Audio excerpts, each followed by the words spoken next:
Hello YouTube, it is your boy B3 back with another kicking action figure review.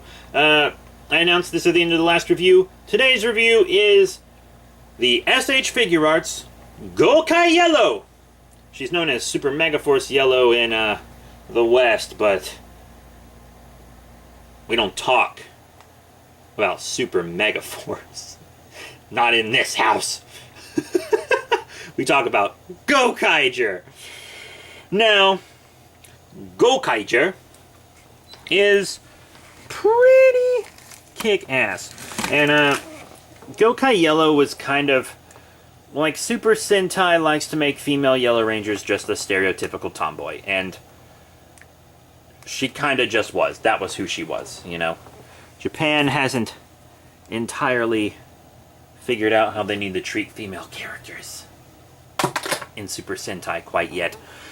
But I got all 6 of the regular Gokaigers for $100 complete, but no boxes, which I thought was a pretty good deal. And I also got all their bonus parts, which would be the Zord Pilot sections. Red's is different from everybody else's, but the rest of them just have the same one. You have the wheel that spins, and you also have a port to stick the key in there. And they're all just the same thing, but different colors. Obviously, yellow's is yellow, and her seat has this little yellow rectangle on the back. So, that's that. If you've been keeping up with my Gokaiger videos, you've basically seen that before, just in a different color. Now, let's look at Gokai Yellow herself. She's pretty cool. She's in pretty good condition, just like Pink was. The 2 dudes I have reviewed so far were really loose. Captain Marvelous was worn out. One of his legs was just floppy. His arms had paint missing because they'd been posed so much, and Blue had a floppy leg as well. But Pink was real stiff everywhere, like a nice perfect stiffness that you would want in a figure. And Yellow is the same way. The person who sold these to me, the previous owner, probably posed the ladies a lot less. Well, everyone poses Captain Marvelous the most, because he's Captain Marvelous, but still. She's great, you know, she has all the articulation you would expect from an SH figure art, especially one from this era. You know, as you can clearly see, pretty much all the movement you would want. The skirt does hinder a little bit, but it does come out, so, like, you can live. Forward and back on the legs, double knee. Lots of good foot movement. She's really cool. And she does have a similar skirt change like Pink did, so that you can get her legs moving a different way. But you'll see that in accessories, which I think I'm just going to go ahead and show you.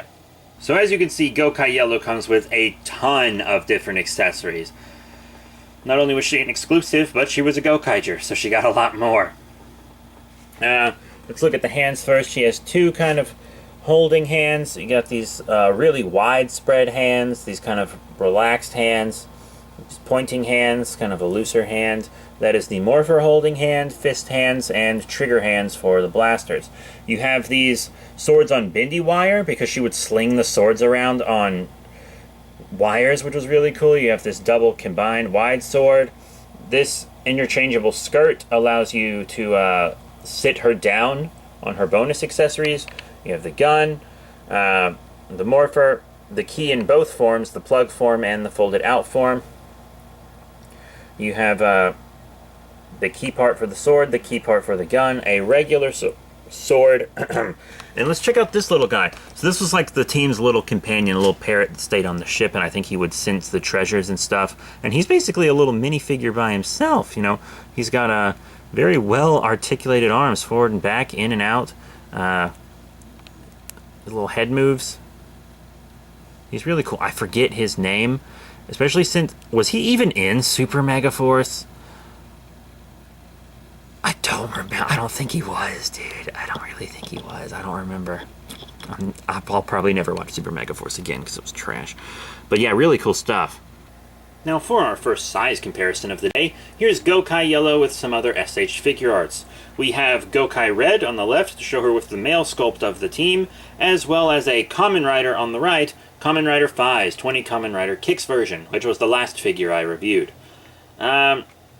I think that Fize has gone up in price, actually.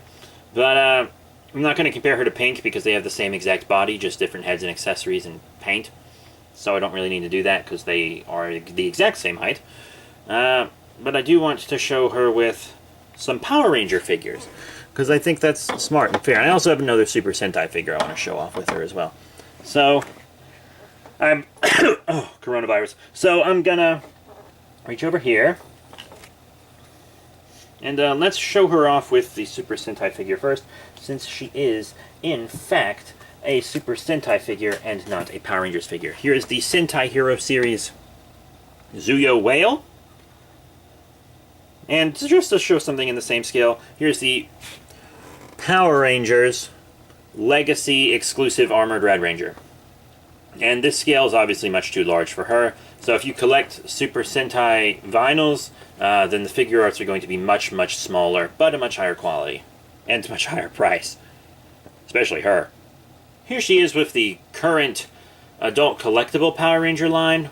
We have the Lightning Collection Lord Zed on the left, and the Lightning Collection Dino Charge Red Ranger on the right. Yeah, so they are a little big for her. Lord Zed's not too bad since he's the villain, so you kind of want him to be a little bigger. But if you use forced perspective, you can kind of make them work. You can make them work with forced perspective. I know you can because I've seen a lot of people do it. And for our last size comparison of the day, we're going to show her off with the regular Beast Morphers line. Here's Evox, and here's the Blue Beast Morphers Ranger. So she looks a lot better with this line, really almost perfect, especially with the villain. Yeah, so she's going to work with your regular Beast Morphers line, because they had a movie together in Japan, like a Versus movie, I believe, that had multiple endings, maybe? Been a while since I've seen it. I haven't watched it since I watched Gokai, but I'm watching Go Busters right now, so I will be watching it very soon, yet again. But yeah, you know, I think she goes well with them. But she goes well with SH Figuarts, which is really the only guideline. You have to go well with your own line. So all in all, what are my final thoughts on the SH Figuarts Gokai Yellow figure from Bandai and Tamashii Nations?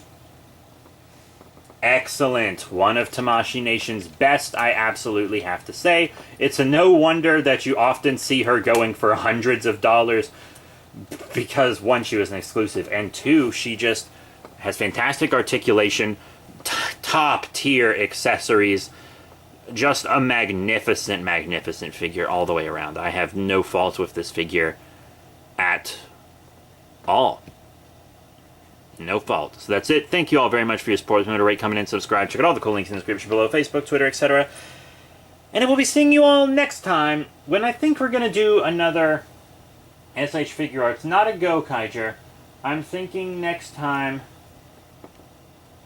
You know what? How about we do a Godzilla? Let's do a Godzilla next time. So next time we're doing a Godzilla figure. That's it. Thank you all once again. See y'all later.